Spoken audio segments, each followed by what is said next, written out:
శ్రీ గురుభ్యో నమః. నా ఛానల్ని సబ్స్క్రైబ్ చేయకుండా ఉంటే సబ్స్క్రైబ్ చేసుకోండి. వీడియో నచ్చితే లైక్ చేయండి, షేర్ చేయండి, మీ కామెంట్స్ పెట్టండి, నేను రిప్లై ఇస్తాను. ఈరోజు ఎవరికైనా జాతకంలో దారిద్ర్య యోగం అంటే మనకి ఎన్ని తెలివితేటలున్నా, మనకి ఎంత కష్టపడే తత్వం ఉన్నా కూడా మనం ధన సంపాదన అంటే ధనం మనకి చేతి వరకు వచ్చి జారిపోవడం, అన్నీ ఎంత మనకి తెలివితేటలున్నా అది ఏ విధంగా దగ్గరికి వచ్చి పోవడం అనేది జాతకంలో ఏ గ్రహాల వల్ల అవుతుంది అనేది ఈరోజు తెలుసుకుందాం. డబ్బులు వచ్చే అవకాశాలు మొత్తం అన్నీ చేతి వరకు వచ్చి పోతాయన్నమాట. ఈ యోగం ఉంటే మొత్తం అంతా ధన నష్టం, జీవితాంతం కష్టం అనేది జాతకంలో ఏ యోగం ఉంటే ఈ విధంగా అవుతుంది అనేది తెలుసుకుందాం. ఇది ఉదాహరణకి మేష లగ్నం తీసుకుందాం. మేష లగ్నానికి లాభాధిపతి అంటే లాభాధిపతిని తీసుకోవాలన్నమాట. లాభాధిపతి ఎవరు?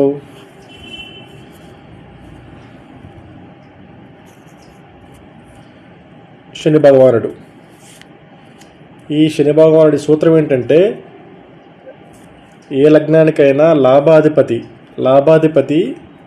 6, 8, 12 స్థానాల్లో ఉండకూడదన్నమాట. ఇవి దుస్థానాలు అంటారన్నమాట. దుస్థానాలు. ఇది సూత్రం. ఇప్పుడు చూసుకున్నాం కదండి, మేష లగ్నానికి లాభాధిపతి ఎవరు అంటే దశమ లాభాధిపతి. దశమాధిపత్యం వచ్చింది, లాభాధిపత్యం వచ్చింది. ఇప్పుడు లాభాధిపతిని తీసుకుందాం. సూత్రం ప్రకారం మనం తీసుకుందాం. లాభాధిపతి ఇప్పుడు మనకి 6, మేషం నుంచి 6 అవుతుంది, కన్య అవుతుంది. 6, 7, 8 మళ్ళీ వృశ్చికంలో, మళ్ళీ 12 మీనంలో.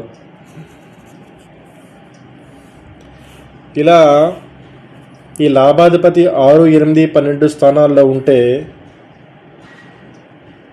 వాళ్ళు ఎంత సంపాదించినా, వాళ్ళకి ఎన్ని తెలివితేటలున్న డబ్బులు నీళ్ళ ఖర్చు అయిపోతుందో వాళ్ళ చేతిలో ₹1 కూడా మిగలదన్నమాట. ఇంకా ఈ లాభాధిపతి ఏదైనా ఇంకా పాపగ్రహ దృష్టి ఉంటే ఆ దోషం ఇంకా తీవ్రత అవుతుందన్నమాట. ఈ సూత్రం అందరికీ అర్థమైంది అనుకుంటాను.